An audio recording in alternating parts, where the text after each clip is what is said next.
2019 ଜାନୁଆରୀ 1 ରାତି ପ୍ରାୟ 12ଟା ହୋଇଥାଏ। ପିଲାମାନେ ସବୁ ଫିଷ୍ଟ କରି ନାଚ ଗୀତରେ ମାତିଥାନ୍ତି। ମୁଁ, ଘର ପାଖ ଭାଇ ଏବଂ ମୋ ମାମୁଁ ଜଣେ ମିଶି ରୋଷେଇ କରୁଥାଉ। ଧୀରେ ଧୀରେ ରାତି ବଢ଼ିବାକୁ ଲାଗିଥାଏ, ଯାହାଫଳରେ କି ଶୀତ ମଧ୍ୟ ବଢ଼ିବାକୁ ଲାଗିଥାଏ। ଆମେ ସେହି ଫିଷ୍ଟ ଆମ ଗାଁର ଶେଷ ମୁଣ୍ଡରେ କରୁଥିଲୁ।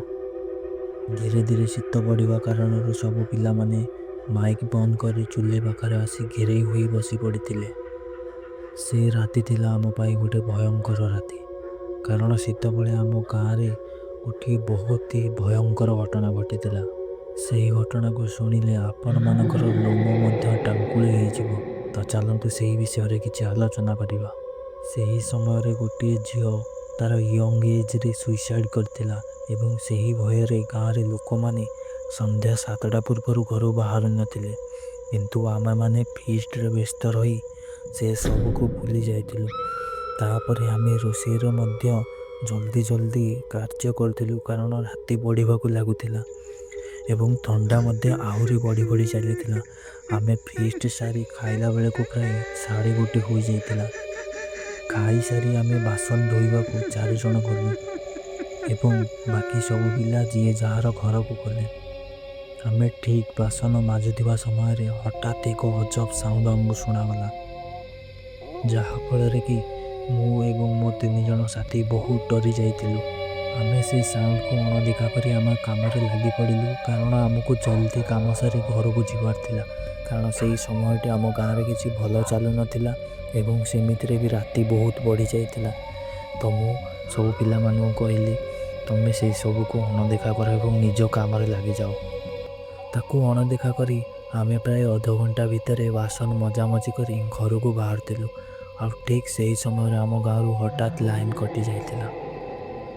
ଆଉ ତାପରେ ଘଟିଥିଲା ଆମ ସାଥିରେ ଗୋଟେ ଚାଞ୍ଚଲ୍ୟକର ଘଟଣା, ଯାହାକୁ ଶୁଣିଲା ପରେ ଆପଣମାନେ ମଧ୍ୟ ଭୟ କରିଯିବେ। ଠିକ୍ ସେତିକି ବେଳେ ହିଁ ଆମେ ଆମର ଫୋନ୍ର ଫ୍ଲାସ୍ ଲାଇଟ୍ ମାରି ଘରକୁ ଯିବା ପାଇଁ ବାହାରିଥିଲୁ। କିନ୍ତୁ ଆମ ସାଇଡ଼୍ରେ ଥିବା ଗୋଟିଏ ଛୋଟିଆ ଜଙ୍ଗଲରୁ ଗୋଟିଏ ବିଲେଇର କାନ୍ଦିବା ଆବାଜ ଆମକୁ ଶୁଣାଯାଇଥିଲା। ତ ଆମେ ତାକୁ ବିଲେଇ ଭାବିକି ଅଣଦେଖା କରିଥିଲୁ, କିନ୍ତୁ ମୋର ଜଣେ ସାଙ୍ଗ କହିଲେ ଏ ବିଲେଇ କାନ୍ଦୁ ନାହିଁ, ତ ଚାଲ ତାକୁ ଦେଖିବା। ଆମେ ତାକୁ ଦେଖିବା ପାଇଁ ଯେତେବେଳେ ଫ୍ଲାସ୍ ଲାଇଟ୍ ନେଇକି ଯାଇଥିଲୁ, ସେହି କାନ୍ଦ ଆମଠାରୁ ଦୂରେଇ ଦୂରେଇ ଯାଇଥିଲା, କିନ୍ତୁ ତଥାପି କାନ୍ଦ ବନ୍ଦ ହୋଇନଥିଲା।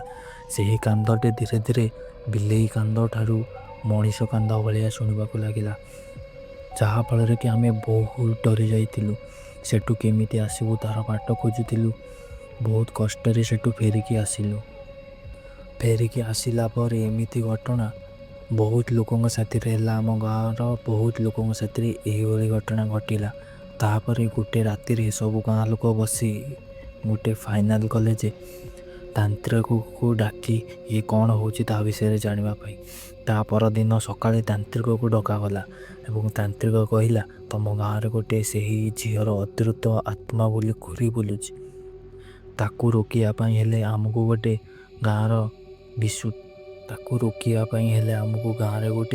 ବିଶ୍ୱ ଶାନ୍ତି ଯଜ୍ଞ କରିବାକୁ ପଡ଼ିବ। ଆମର ତା ପରଦିନ ଠାରୁ ହିଁ ବିଶ୍ୱ ଶାନ୍ତି ଯଜ୍ଞ ପାଇଁ ଆୟୋଜନ କରାଯାଇଥିଲା ଏବଂ ସେହି ବିଶ୍ୱ ଶାନ୍ତି ଯଜ୍ଞରେ ସେହି ଆତ୍ମା ତ ଛାଡ଼ିକି ପଳାଇଥିଲା, କିନ୍ତୁ ତାହାର କିଛି ଏମିତି କଥା ରହିଯାଇଥିଲା ଯାହାକୁ ଶୁଣିବା ମାତ୍ରେ ଆମ ଗାଁ ଲୋକଙ୍କର ହୋସ୍ ହିଁ ଉଡ଼ି ଯାଇଥିଲା। ଆଉ ଯଦି ଆପଣମାନେ ସେହି କଥା ଜାଣିବା ପାଇଁ ଚାହୁଁଛନ୍ତି, ତାହେଲେ ଆମ ଚ୍ୟାନେଲକୁ ସବସ୍କ୍ରାଇବ୍ କରିଦିଅନ୍ତୁ ଏବଂ ପାର୍ଟ 2କୁ ଅପେକ୍ଷା କରନ୍ତୁ। ଏହାର ପାର୍ଟ 2 ଆହୁରି ଭୟଙ୍କର ହେବାକୁ ଯାଉଛି।